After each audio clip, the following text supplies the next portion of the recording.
कोई और काम तो मुझे है नहीं, सिर्फ तुम्हारा फैलावा समेटना ही तो मेरा काम है। क्या हो गया शबनम, तुम्हारी आवाजें बाहर तक आ रही, क्यों बच्चे पे इतना चिल्ला रही हो? अम्मा आपको मेरी चिल्लाने की आवाज तो बाहर तक आ जा रही है, लेकिन कमरे का हशर नजर नहीं आ रहा। जरा नजर घुमा के देखिए कमरे का क्या हशर हो रहा है, फिर आपको खुद समझ में आ जाएगी कि मैं क्यों चिल्ला रही थी। और पप्पू तुम कान खोल के सुन लो, मासूम मुंह बना के यहाँ खड़े रहने की कोई जरूरत नहीं है, अपनी सारी चीजें समेटो वरना मुझसे बुरा कोई नहीं होगा। खामखा बच्चे को डांट रही थी, देखो अपनी चीज उठाकर रख भी रहा है, अब उसको रखने दो, तुम इधर आओ, मुझे तुमसे कुछ बात करनी है।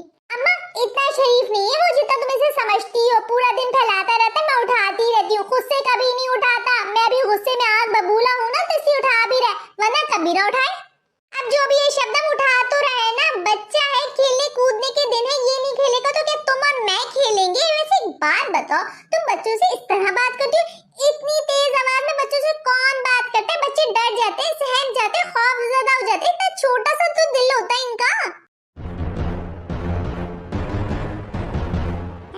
क्या कहा अम्मा? हमारे बचपन में आपके हाथ जो लगता था आप उसको खींच के मार देती थी, फिर वो चाहे जूता चप्पल झाड़ू वाइपर बेलन चिमटा कंघी पाइप क्यों ना हो, हर एक चीज से आपने हमको मारा, और आज हमें कहती है कि बच्चों का दिल नाजुक होता है, वो डर जाते, सहम जाते, खौफजदा हो जाते। मैं पूछती अम्मा आपने ये बात कही तो कही कैसे? अपने बच्चों को तो जो दिल चाहा वो आपने खींच के मारा, फिर चाहे वो कहीं जाके लगे आपकी बला से, और आप चाहती कि मैं अपने बच्चे से गुस्से में बात ना करूं, चीखूं ना, क्यों भाई? वो आसमान से उतरा हुआ बच्चा है क्या?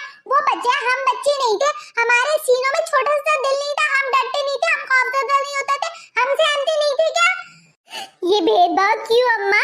आप ये बात हमारे बचपन में क्यों भूल गई थी? तब आपको याद क्यों नहीं आया था कि बच्चों के सीनों में छोटा सा दिल होता है, वो डर जाते, सहम जाते, खौफजदा हो जाते हैं। जब आप हमारे बचपन में भूल गई थी तो आपको ये बात अब याद क्यों आई? आप चाहती कि मैं अपने बच्चे से गुस्से में बात ना करूं, और आपने तो अपने दिल की खूब भड़ास निकाली है। यहाँ आप मारने नहीं देती, वहाँ सासू अम्मी मारने नहीं देती, नेकर्स वाले बनी हुई आप दोनों। जैसे आपने तो अपने बच्चों को मारा ही ना, सिर्फ मैं ही जुल्म करती अपने बच्चे पे।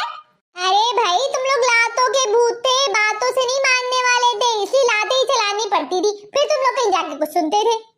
हम लातों के भूत जो बातों से नहीं मानते, तो आप इनको क्या फरिश्ता समझती? ये फरिश्ते वरिश्ते नहीं है, अगर हम भूत थे ना तो ये भूत के बाप है, भूत से भी 10 हाथ आगे, भूत को भी पीछे छोड़ दी, इतने तेज बच्चे हैं।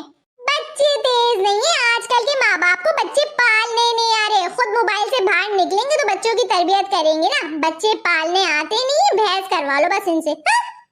हमें बच्चे पालने दोगे तो हम पालेंगे ना, यहाँ नानी नहीं मारने देती, वहाँ दादी नहीं मारने देती, स्कूल में मिसें नहीं मारने देती, तो हम बच्चों की तरबियत करें तो करें कब?